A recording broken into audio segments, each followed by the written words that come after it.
அன்புடைய அனைவருக்கும் அன்பான வணக்கம். புகைப்படங்களும் புது கவிதைகளும் என்ற இந்த பகுதிக்கு உங்களை மீண்டும் வரவேற்பதில் மற்றற்ற மகிழ்ச்சி. இன்னைக்கு நம்ம முன்னாடி சொல்லியிருந்தபடியே நம்மளுடைய மிக முக்கிய புகைப்படக்காரர் திரு கிருஷ்ணன் அவர்கள் நம்மோட இணைந்திருக்காரு. அவர் நம்ம 31 நாளைக்கும் எழுதுறதுக்கு தேவையான புகைப்படங்களை பகிர்ந்துக்கிற போறாரு. அந்த புகைப்படங்களும் அந்த புகைப்படங்களை எடுக்கப்ப ஏற்பட்ட அனுபவங்களையும் நம்ம கூட பகிர்ந்துக்கிற போறாரு. அதை அடிப்படையா வச்சும் நீங்க கவிதை எழுதலாம், அல்லது அந்த புகைப்படத்தை பார்த்த உடனே உங்களுக்கு என்ன தோணுதோ அதை அடிப்படையா வச்சும் நீங்க கவிதைகள் எழுதலாம். நம்ம இதை ஒவ்வொரு புகைப்படத்துக்கும் புகைப்படக்காரருடைய பேரும் அந்த எந்த மாதத்துல அவங்க பகிர்ந்துக்கிட்டாங்க பிளஸ் ஒரு எண்ணும் கொடுத்துருவோம். அந்த எண்ணை குறிப்பிட்டு நீங்க புகைப்படங்களை எழுதி அதுக்கான ஃபார்ம் இருக்கு. அந்த ஃபார்ம்ல நீங்க அந்த உங்க கவிதைகள் எழுதி போட்டுடலாம். இதுதான் நம்மளுடைய நோக்கம். கடைசியில் நான் அதை எப்படி பண்றதுன்னு அந்த ஃபார்ம் டீட்டெயிலாம் சொல்றேன். இப்போ நம்மளுடைய நிகழ்ச்சிக்கு கிருஷ்ணனை கூப்பிட்டுலாம். அவர் இன்னைக்கு நம்ம கூட நிறைய விஷயங்கள் பகிர்ந்துக்கிற போறாரு. ஒவ்வொரு புகைப்படமும் அதோட அனுபவங்களும் மிகவும் அற்புதமா இருக்குன்னு நினைக்கிறேன். வணக்கம், வாங்க கிருஷ்ணன். இன்னைக்கு கலந்துக்கிட்டதுல ரொம்ப நன்றி.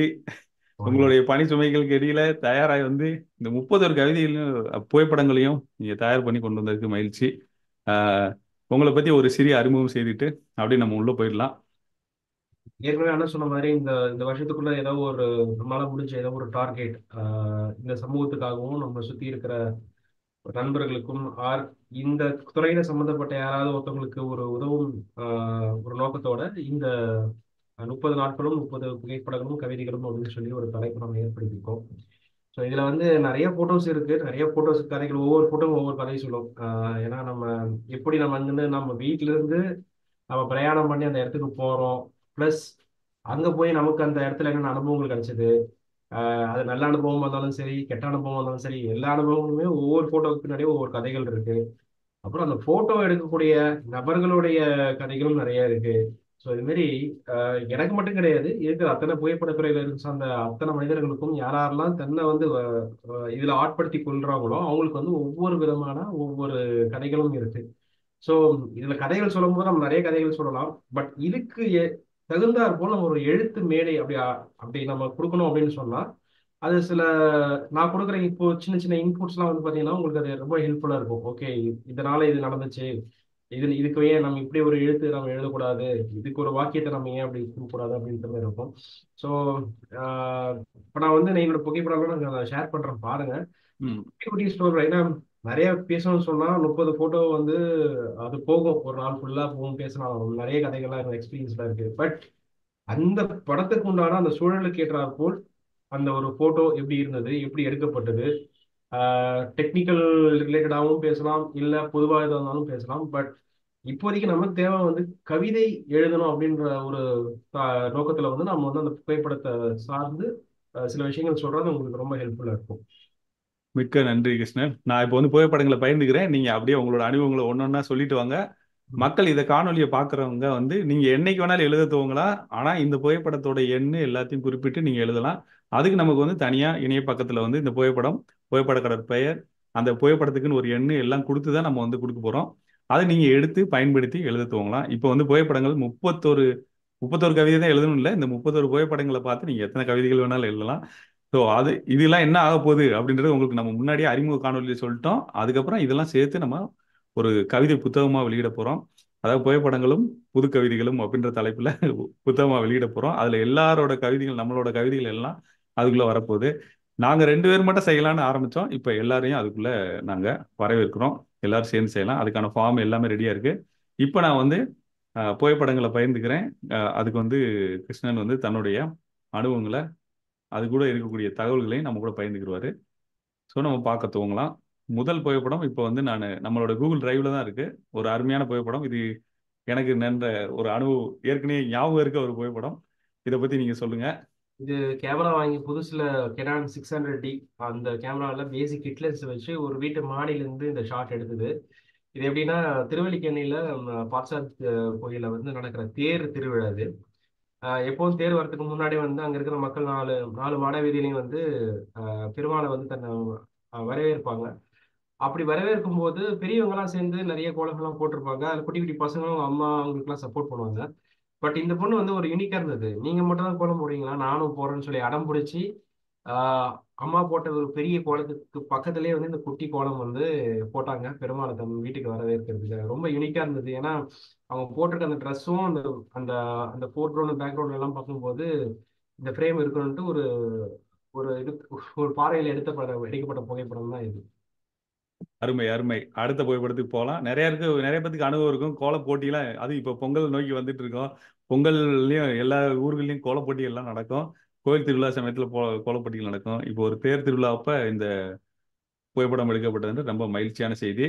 நீங்க இதை குறித்து சிந்திச்சு நீங்க புகைப்படங்களை உங்களுடைய கவிதைகளை எழுத துவங்கலாம். அடுத்த படத்துக்கு போயிடலாம்.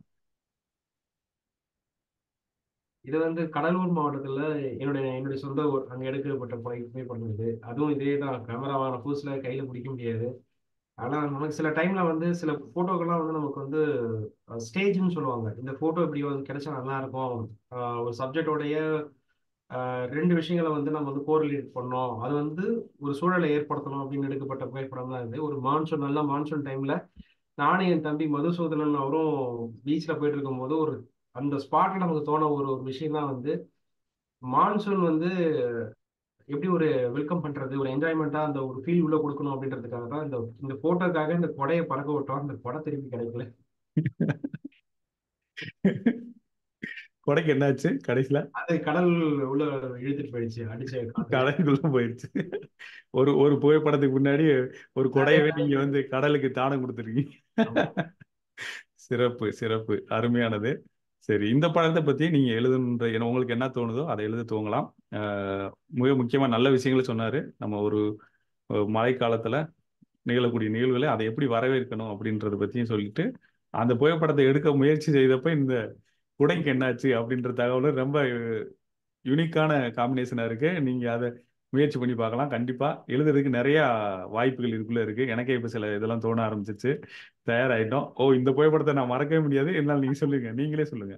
ஆக்சுவலா வந்து இந்த புகைப்படம் தான் சமூகத்துல என்னை யாருன்னு வெளியே கொண்டு வந்தது. என்னன்னா, என்னை வந்து முதல்ல ஃபர்ஸ்ட் கெனான் அவார்டு வாங்கி கொடுத்தது இந்த போட்டோ தான். அதாவது ஒரு மழை காலத்துல வந்து ரெண்டு ரெண்டு பசங்க நீங்க பாக்குற அந்த போட்டோ வந்து பரீட்சை முடிச்சுட்டு வீட்டுக்கு போயிட்டு இருக்காங்க.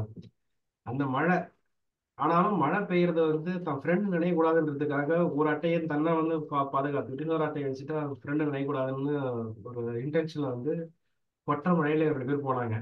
நான் வெளியில உட்காந்துட்டு பார்த்துட்டு இருக்கும்போது இந்த சீனை வந்து கேப்சர் பண்ணேன். இந்த போட்டோ வந்து பாண்டிச்சேரி டூரிசம்ல வந்து ஒரு ஒரு ஜேர்னல்ல வந்து ஃபர்ஸ்ட் ப்ரைஸ் வந்தது. ஃபர்ஸ்ட் அவார்டு வந்து 2013ல இந்த போட்டோ கிடைச்சது. சூப்பர், அருமை. நல்லா ஞாபகம் இருக்கு எனக்கு அந்த நாள். சிறப்பு. அதுக்கப்புறம் நிறைய பாண்டிச்சேரியில இருந்து நிறைய நண்பர்களும் உங்களுக்கு கிடைக்க ஆரம்பிச்சாங்க. அந்த அனுபவம் மிக சிறப்பான அனுபவம். ஒரு ஒரு வெற்றி வந்து நிறைய பேரை கொண்டு வந்து சேர்க்கும் உண்மையிலேயும். வெற்றின்றதோட நம்மளோட அடையாளத்தை ஆனா வந்து கொண்டு வந்ததே இந்த போட்டோ மட்டும்தான். உங்களுடைய உங்களுடைய அந்த இந்த ஒரு புகைப்படம் வந்து நிறைய நண்பர்களையும் கொண்டு வந்து சேர்த்துச்சுன்னு நினைக்கிறேன் அனைமா. உண்மை உண்மை உண்மை. சூப்பர். அடுத்ததுக்கு போலாம் நம்ம. அடுத்த புகைப்படம். இந்த இடத்த யாரும் மறந்துருக்க மாட்டாங்க. தமிழ்நாட்டுல நிறைய மக்கள் போயிட்டு வந்திருப்பாங்க. இருந்தாலும் மோஸ்ட்லி மகாபலிபுரத்துக்கு போறவங்க எல்லாருக்குமே தெரியும். இது வந்து கிருஷ்ணாஸ் பட்டர் பால் அப்படின்னு சொல்லி இதுக்கு ஒரு பேர் இருக்கு. இந்த சீன் வந்து இப்போ அதாவது இந்த கல்லும் தனியா எடுக்க போறதுக்கு வந்து ரொம்ப ரொம்ப வாய்ப்புகள் கம்மி. ஏன்னா இதை சுத்தி மக்கள் கூட்டம் எப்போதும் இருந்துகிட்டே இருக்கும். அதுக்கு உண்டான இப்ப நீங்க கேட்கலாம் நைட் எடுக்கலாம்னு. நைட் இருக்கும்போது இந்த இடம் நமக்கு தெரியாது, லைட்டிங் இருக்காது. ம் ஆனா ஃபார்ச்சுனேட்டா நாங்க போற அன்னைக்கு வந்து யாருமே இல்லை.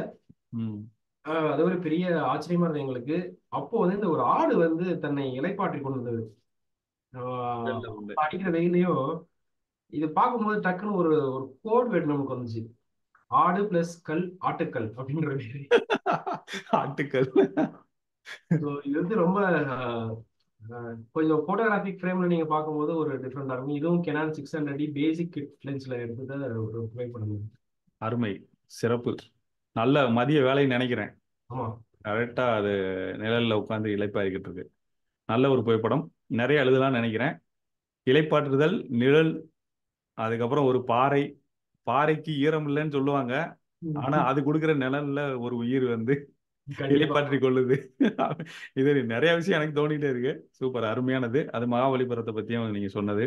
டெக்னிக்கலா போட்டோகிராஃபர்ஸ் அவர் டெக்னிக்கலா என்ன லென்ஸ் இதெல்லாம் சொல்றாருன்றதை நீங்க கவனமா கேட்டுக்கங்க. நாங்க வந்து கவிதை எழுதுறதுக்கு தான் அந்த ஆங்கிள் தான் யோசிச்சுட்டு இருக்கோம். அவர் வந்து புகைப்படக்காரர்களுக்கு வந்து அந்த அந்த தகவலையும் நீங்க கேட்டு தெரிஞ்சுக்கலாம். அடுத்த படம். ஆ, சூப்பர். ம். இது வந்து 2013 தீபாவளி முதல் நாள் நைட்டு வந்து நாங்கள் அப்படியே ஒரு ஃபோட்டோ வாக் போகலாம் நைட் டைம் அப்படின்னு சொல்லிட்டு நானும் ஒரு 2 நண்பர்களும் வந்து அப்படியே சுற்றிட்டு இருந்தீங்கன்னா மயிலாப்பூர் சைடில் போயிருந்தோம். அங்கே வந்து கருணை இல்லம்னு சொல்லிட்டு ஒரு அன்னையர் இல்லம் அப்படின்னு சொல்லிட்டு ஒரு முதியோர் காப்பகம் வந்து நாங்கள் பார்த்தோம். நாங்கள் பார்த்தோன்னே நீங்கள் பார்க்குற இந்த ஃபோட்டோவில் இருக்கிற வந்து நிறைய பேர் தாத்தா நினச்சிட்டு இருக்காங்க. ஆக்சுவலாக அவங்க பாட்டி 98 வயசு அப்போ நான் ஃபோட்டோ எடுக்கும்போது. அவங்க வந்து அவங்கள்ட்ட இருக்கிற ஒரு குழந்தைத்தனத்தை வந்து அவங்க எப்படி வெளிப்படுத்துறாங்கன்னு இந்த ஃபோட்டோவில் நீங்கள் பார்க்கலாம். நீங்க அது என்னால் முழுசாக சொல்ல முடியாது. எப்படின்னா ஒரு மத்தாப்புக்குள்ள இருந்து வந்து ஒரு சிரிப்பை வந்து அவங்க எப்படி வந்து தன்னுடைய முக சிரிப்புல வந்து காமிக்கிறாங்கன்றத வந்து அந்த மூமெண்ட் எனக்கு கிடைச்ச ஒரு பெரிய பிளஸ் தான். ஏன்னா ஆஹ் அவங்க நிறைய தீபாவளிகள் பார்த்துருக்கலாம். ஆனா இன்னைக்கு அவங்க செலிப்ரேட் பண்ற தீபாவளி வந்து ஒரு அன்னையர் இல்லம், ஒரு முதியோர் இல்லத்துல வந்து ஒரு காப்பகத்துல வந்து செலிப்ரேட் பண்றது வந்து நான் சொல்லி தெரிய தேவையில்ல, உங்களுக்கே தெரியும் அது எவ்வளோ ஒரு அனுபவமான ஒரு தீபாவளி அப்படின்ட்டு. ஸோ எனக்கு ரொம்ப நெருக்கமான புகைப்படம் இந்த புகைப்படம். ஏன்னா அவங்க எக்ஸ்பிரஷனும் இந்த இதுவும் பேசிக் கேமரா அந்த லென்ஸ்ல தான் எடுத்தது. சூப்பர், அருமை. உண்மையிலே சில அனுபவங்கள் உண்மையிலே நம்ம இந்த இந்த நிகழ்வை தொடங்கினதுக்கு ஒரு முக்கியமான காரணமே என்ன அப்படின்னா, நானும் சின்ன வயசுல இருந்து புகைப்படக்காரர்கள் மேல ரொம்ப ஒரு விருப்பம் இருக்கும். ஏன்னா அவங்க அது என்ன முக்கியமான விஷயம்னா, உங்க வாழ்க்கையில நீங்க கடந்து வந்த நிமிடங்களை உங்களுக்காக அப்படியே பொக்கிஷ மாதிரி சேர்த்து வைக்கிறது ஒவ்வொரு புகைப்படமும். அதை வந்து நீங்க திரும்ப பார்க்கறப்ப நேரடியா அந்த காலத்துக்கே போயிடுவோம். கரெக்ட். அது வந்து மிகப்பெரிய விஷயம். அதனாலதான் நான் எப்பயுமே புகைப்படம் எடுக்கிறவங்க மேல ரொம்ப ஒரு ஒரு அன்பு, அலாதியான அன்பு இருக்கும். ஏன்னா அவங்க காலத்தை அவங்க கண்ட்ரோல்ல பண்ண மாதிரி நானே நினைச்சுக்கிடுவேன். அந்த காலத்தை அப்படியே ஃப்ரீஸ் பண்ணி வச்சுட்டாங்க, எதிர்காலத்துல போனாலும் கடந்த காலத்தை அப்படியே ஃப்ரீஸ் பண்ணி வச்சிருக்காங்க அப்படின்னு நினைச்சுக்கிடுவேன். இது முக்கியமா இந்த படத்துல நீங்க வந்து ஒரு ஒரு சமூக சவால்கள் என்ன இருக்கு, அதுக்காக தொண்டாற்றக்கூடிய மக்கள், அங்க இருக்கக்கூடிய முதியோர்களுடைய அனுபவம், இது எல்லாத்தையும் பகிர்ந்துக்கிறதுக்கு நன்றி. கண்டிப்பா எல்லாருமே நம்ம பார்க்கணும். நிறைய சம்பாதிக்கிறோம், நிறைய எல்லாம் பண்றோம். ஆனா அந்த சமயத்துல நம்மளுடைய பெற்றோர்கள், அவங்க முதிய ஆனவர்கள் பின்னாடி அவங்களுடைய வாழ்க்கை எப்படி, நம்ம வந்து அதுக்காக நம்ம என்ன செய்யறோம் அப்படின்றதையும் கவனிக்கணும். அதே போல இதே மாதிரி மக்களுக்காக உதவி செய்யறவங்களுக்கும் நம்ம நன்றி தெரிவிச்சுக்கலாம். பல்வேறு விஷயங்கள் நிறைய இருக்கு.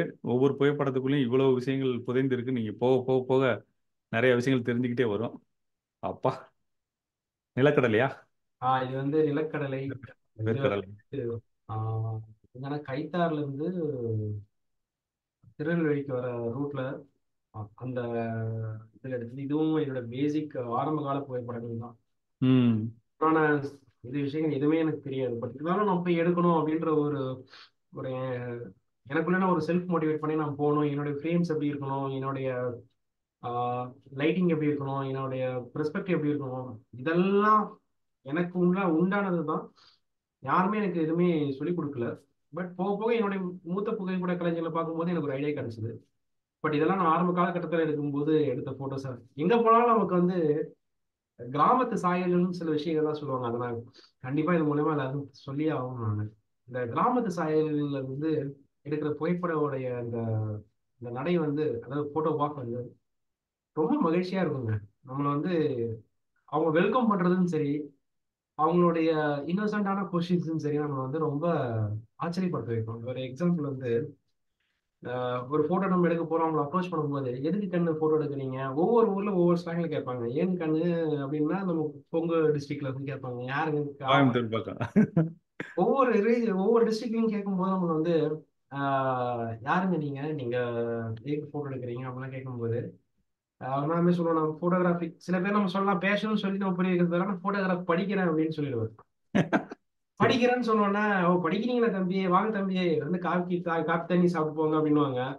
அப்புறம் சில இதெல்லாம் வந்து ஆஹ், சுவாரஸ்யமா இருக்கும் அவங்களை அப்ரோச் பண்ணும்போது. ஏன்னா மனிதர்களை முதல் முறையா சந்திக்கும் போது அவங்கள இருந்து நம்ம கிடைக்கிற ஒரு முதல் சைட், அந்த ஃபர்ஸ்ட் அப்ரோச் இருக்கு தெரியுமா, அது ரொம்ப ரொம்ப கிடைக்கிறது ரொம்ப ஒரு சர்வசாதாரண விஷயம் கிடையாது. ஏன்னா முதல் சைட்லயே வந்து உங்களை ட்ரெஸ் பண்ணி அவங்க போட்டோக்கு போஸ்ட் கொடுக்குறாங்களோ இல்லையோ அதெல்லாம் அடுத்த விஷயம். பட் உங்களை அப்ரோச் பண்றாங்க தெரியுமா, அது வந்து ஒரு பெரிய விஷயம். அவங்கள பத்தி சில விஷயங்கள்லாம் அந்த போட்டோ எடுக்கிற அந்த அந்த டைமிங்ல வந்து நாங்க கேட்டு தெரிஞ்சுக்கிறோம். நீங்க யாரு, உங்க அப்பத்தா என்ன பண்றாங்க, அப்புறம் வந்து தாத்தா என்ன பண்றாங்க, இப்படிலாம் பேசும்போது அந்த லைவ்னஸ் கொண்டு வரதுக்கு நாங்க ஒரு சில மெனக்கெடல்கள் நாங்க கண்டிப்பா பண்ணுவோம்.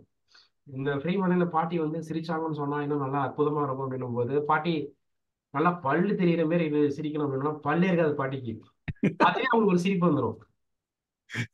சில பாட்டிங்கள் வந்து கொஞ்சம் சில வயசுல மூத்தவங்கலாம் வந்து பேசும்போது இந்த விஷயத்த கண்டிப்பா நாங்க முன் வைப்போம். உங்களை பொண்ணு பார்க்க வரும்போது எப்படி வந்து அவங்க உங்களை பார்த்தாங்களோ அந்த ஒரு எக்ஸ்பிரஷன் கொடுங்க அப்படின்னு சொன்னோம்னா, வித்தின் ஃபிராக்ஷன் ஆஃப் செகண்ட் அவங்க அந்த பொண்ணு பார்க்குற இதுக்கு போயிடுவாங்க. போங்க தம்பி அப்படின்னு சொல்லி நம்மளை வந்து கலாய்ப்பாங்க. ஸோ இது எதுக்குன்னா அந்த லைவ்னஸ் வந்து அவங்களோட ஃபேஸ். கல்யாண்ஜி அவர் எழுதின அந்த ஒரு அற்புதமான ஒரு வரிகள் இருக்கும். ஈரு துளி திரையிற வரைக்கும் சிரிக்கிறவங்க வந்து எண்ணிக்கை வந்து ரொம்ப கம்மி, அதனால அவங்கள ரசிங்க அப்படின்ற மாதிரி, அந்த மாதிரி சிரிங்க அப்படின்னு சொல்லுவார் அவர், கல்யாண்ஜி சொல்ற மாதிரி. ஈருக்குள்ளே திரியிற வரை சிரியுங்கள். அதாவது எப்படின்னா அந்த சிரிப்பான வந்து அடி வயிற்றுல இருந்து மகிழ்ச்சியா நம்ம வந்து வெளிப்படுத்துற அளவுக்கு வந்து சிரிப்பு இருக்கும். அது ரொம்ப இந்த காலத்துல ரொம்ப கம்மியாயிட்டு போச்சு. எல்லாம் சென்டிமீட்டர் கூட இல்லை, மில்லிமீட்டர் லெவலுக்கு வந்து சிரிப்பு இருக்கலாம். ஸோ அந்த மாதிரி சிரிச்சு அவங்கள விட அவங்களுடைய அந்த லைவ்னஸான அந்த போட்டோஸை கொண்டு வரதுன்றது வந்து ஒரு சேலஞ்சான விஷயம். பட் இருந்தாலும் இந்த மாரி மக்கள் அந்த கிராமத்து சாயல இருக்க மக்களை பார்க்கும்போது ரொம்ப சந்தோஷமா இருக்கும். அவங்கள பார்க்கும்போது எனக்கு ஈஸியா எனக்கு வந்து நான் எக்ஸ்பெக்ட் பண்ண அந்த ஷாட்டு, நான் எக்ஸ்பெக்ட் பண்ணாத ஷாட் எல்லாமே அவங்க மூலியமா எனக்கு சீக்கிரமாவே கிடைச்சிடும் எனக்கு. சூப்பர், அருமை. அது கிராமத்து அனுபவம் வந்து உங்களுக்கு மிகப்பெரிய ஒரு அனுபவத்தை கொடுத்துக்கிட்டே உண்மை. இருக்கு சார். உண்மை. எந்த ஊருக்கு போனாலும் ஒவ்வொரு ஊர்லயும் ஒவ்வொரு புது புது புது விதமான அனுபவங்கள். ஏன்னா புக்கே சரி போடலான்னு சார். பார்த்தேன், இந்த மாதிரி கிராமத்து சாயல்னு சொல்லிட்டு அவ்வளோ இருக்கு. ம். ஒன்னொன்னா அடுத்து கொண்டு வரலாம். 365 நாள் இருக்குல்ல, அடிச்சு தூள் கிளப்பிடலாம் விடுங்க. நிறைய பண்ணிடலாம். ஸோ அடுத்த புகைப்படத்துக்கு நம்ம போகலாம். அங்க நிலக்கடை வேர்க்கடலாம் வாங்கி சாப்பிட்டீங்களா? இவ்வளவு கொடுத்தாங்க. ஆக்சுவலா இது வந்து ஒரு வெட்டிங் ஷூட்டுக்காக, நான் ஒரு ப்ரீ வெட்டிங் ஷூட்டுக்காக நான் மகாபலிபுரம் போயிருந்தேன் நானு. ம். அப்போ கப்புள்ஸ் எல்லாம் எடுத்து அவங்க வைண்டப் ஆகி நான் கிளம்பிட்டோம் நாங்க. அப்போ ம். அங்க வெளியில உட்காந்துருக்கிற நரிக்குற இனத்தை சேர்ந்த மக்கள் வந்து இங்க வெளியில உட்கார்ந்தாங்க. ம். அவங்கள பார்க்கும்போது ஒரு ஒரு உள்ளுக்குள்ள ஒரு ஃபீல் இருந்தது. ஏன் இந்த குழந்தைய நம்ம ஒரு போர்ட்ரேட் எடுக்க கூடாது அப்படின்னு சொல்லி அந்த குழந்தைய அப்ரோச் பண்ணா அந்த குழந்தை முதல்ல பயந்துது. ம். ஏன்னா அவங்க முதல் குழந்தை மனிதர்கள் வந்து எப்படி இருந்தாலும் பெரியவங்க நம்ம ஈஸியா அப்ரோச் பண்ணிடலாம். பட் குழந்தைங்களை சமாளிச்சு நீ அவங்ககிட்ட வந்து அந்த அவுட்புட் எடுக்கிறதுன்றது வந்து ரொம்ப சர்வசாதாரண விஷயம் கிடையாது. கண்டிப்பா. அப்ப அந்த குழந்தைய வந்து கூப்பிட்டு இந்த குழந்தைக்கு வந்து அந்த இது பிரசன்ட் பண்ணலாம். காத்தாடி. காத்தாடி இருக்குன்னா இந்த இந்த சோப்பு நுரையில வந்து இந்த பபுள்ஸ் வருமே பபுள்ஸ் வருது. அது. அப்போ இந்த குழந்தைய வந்து ஒரு போஸ் கொடுக்க சொன்னேன். போஸ்னா அதுக்கு என்னன்னு தெரியாது. நம்ம லாங்குவேஜ்ல நம்ம போஸ் கொஸ்டின் அப்படின்னு சொல்லுவோம், அப்பெல்லாம் கிடையாது. அது போக்களே வந்து நான் விட்டேன். ஒரே ஒரு இப்படி வச்சுக்கோ அப்படின்னு சொன்னேன். இந்த போட்டோ வந்து அது நீங்க நல்லா உன்னிப்பா நீங்க கவனிக்கும் போது நான் அந்த ஃபீல் உங்களுக்கு கிடைக்கும். அந்த அந்த அந்த குழந்தையோட ஃபீல் எப்படி இருக்கு அப்படின்னு சொல்லிட்டு இந்த போட்டோ வந்து என்னுடைய கடந்தகம் நிறுவனத்துல வந்து ஒரு ஒரு புக்ல வந்து அட்டை படத்திலே வச்சு இந்த போட்டோ. ஓ, அருமை. ஸோ அந்த அந்த ஒரு இது எடுத்து வச்சிருக்கேன் நான். நல்லா இருக்கும். அது ஆக்சுவலா வந்து விண்டிஸ் த ஆன்சர் அப்படின்ற ஒரு இது. ஓ, அதுக்காக யூஸ் பண்ணீங்க. சரி. ஆமா, அது இது நல்லா இருந்தது இந்த போட்டோ. அருமை, அருமை. ஸோ காற்றாடிகள், உங்களுடைய காற்றாலை துறைக்கு தேவையானதும் ஆமா. இது வந்துருச்சு.